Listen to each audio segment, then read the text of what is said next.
Smoothie Marinduque for today's video. Nagbabanggit na naman. Siyempre, today is October 6, 2025. Today is my birthday! So hindi ako mag-celebrate. Diba yun yung pangako ko sa sinasabi ko noong vlog ko na youngest daughter cooking banana fry sana, diba? So sinabi ko din doon na during my board exam, update doon ko sinabi doon.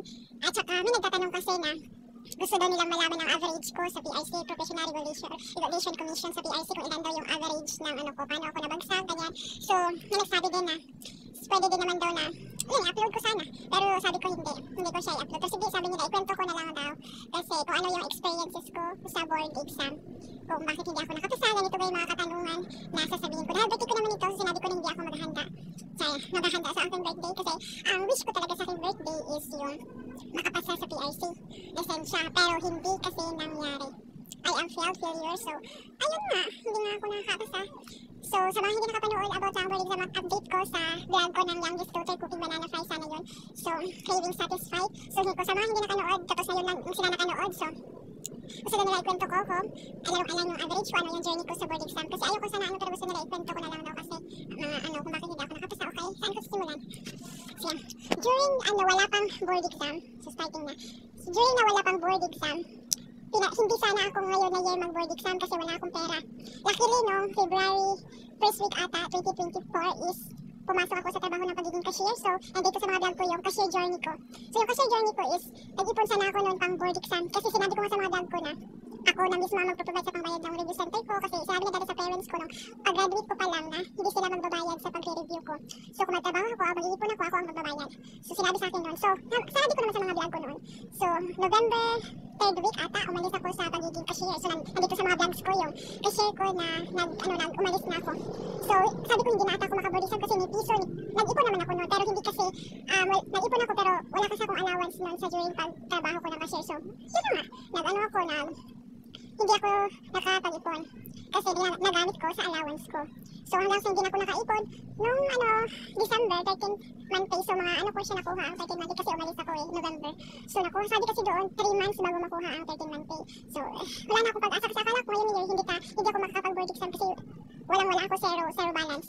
So, 13 month pay ko is February ko nakuha, diba?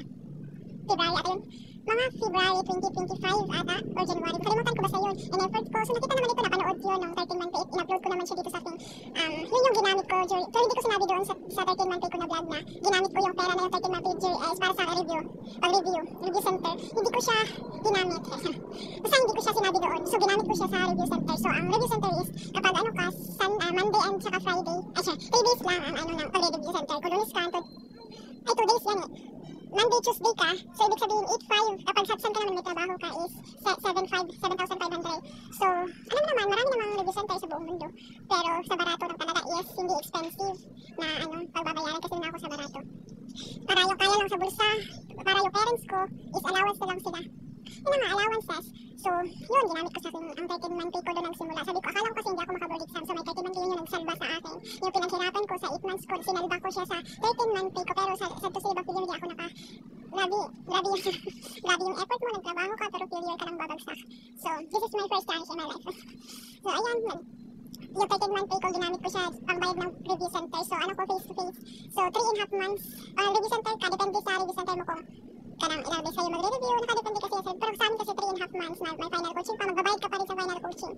So, during may mga allowance ko, parents ko talaga mo pa, kapatid ko, ay ganyan. So, wala talaga akong pera na noon kasi 13 month pay lang ginawa ko sa, So, during na sa board exam is September talaga yan. Early September lang kasi yung namin board exam. Tapos 3 days. So, 3 days na yan is 5 subject. From 1 day is 2 subject. Second day is 2 subject. Third is wala kasi 5 subject lang kami. Sabi nila, baka kasi madali lang kasi sa amin is 70% lang ang passing average. Sabi na baka madali lang kasi sa iba niya, sa teacher 75, sa criminology 75.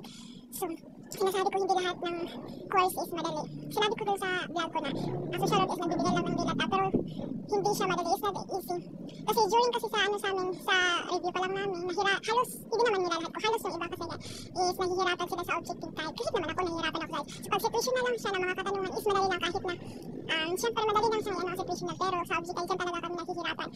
During kasi sa mga board exam, ang mga question kasi sa amin, hindi halos lahat ang babalik sa 2023 ng mga question dati na review. Ayun naman, hindi naman siya halos lahat lumalabas. Ganyan, hindi para sa iba na course na merong lumalabas. Depende talaga sa amin. Depende kung magbalik kahit 5 naman, 3, 4, ganyan lang. So, 70%. Dahil tatanong ilan daw yung average ko. Sasabihin ko na 60 pataas. Nasa 60 pataas ay average. Hindi ko sasabihin na ilan. Basta 60 pataas siya. Tapos 70 plus ang average. So, 5 lang yung subject namin. Hindi, para sa teacher na. 3 lang ata lang siya. 2 lang nga. 1 day lang. Take 3 days sa amin. 3 days. 3 days. So, syempre doon, mag-provide ka pa sa mo sa doon. Kunwari kung saan ka naka-assign sa testing center mo. Kung anong Davao ba ka, ganyan, allowances. So, talagang, hindi talaga ako pinalan. Kasi akala ko rin hindi ako makapag-board exam, ganyan. So, pinanto ko siya, ibig sabihin, halos, pero hindi pa nakamove on, ganyan. Iniisip, kasi yung iba is, grabe binila yung best, pero na-stress, depressed sila kasi nga, may iba kasi na 70% na bagsak sa rating pa rin. Ay, nakadepende talaga yun kung year mo talaga ngayon, year mo talaga yan. I-claim mo talaga yan.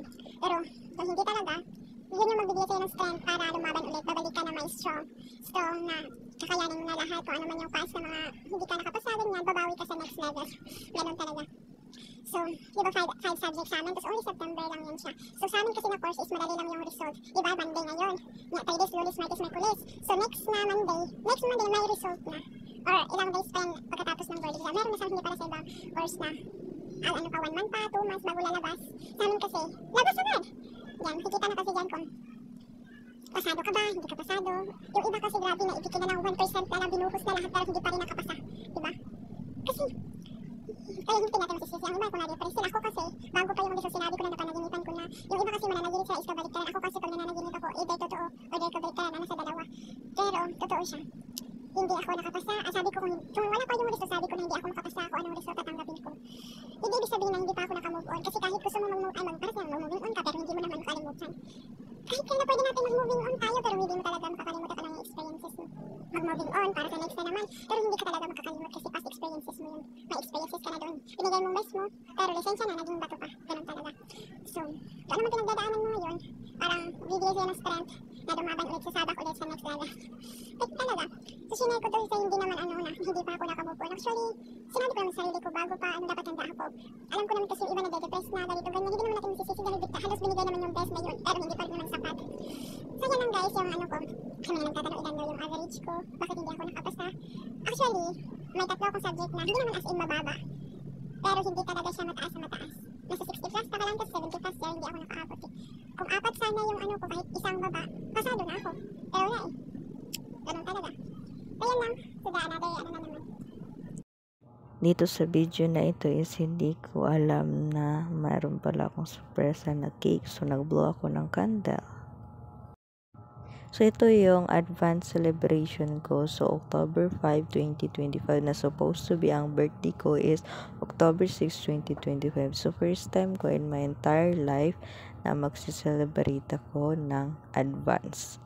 Kasi kapag may pera ako, nagpiprepare talaga ako sa birthday ko. So, wala akong prepare. So, akala ko wala akong handa. Wala akong balak din maghanda kasi wala akong pera. Ganyan.